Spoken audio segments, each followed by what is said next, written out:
துவங்கின S S திரும்ப சொல்லுவோம்.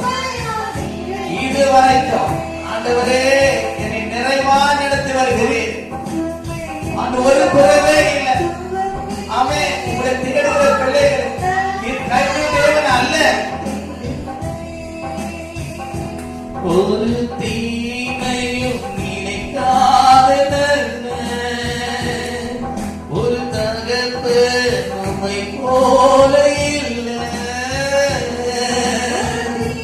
உன்னை தொடுவோம், என் கண்ணின்மணியை தொடுவானாக என்று சொல்லி இதுவரைக்கும் எஸ் சத்துருக்களை அந்த கையில ஒப்புக்கொள்ளாதற்கு தேவனுக்கு ஸ்தோத்திரம்.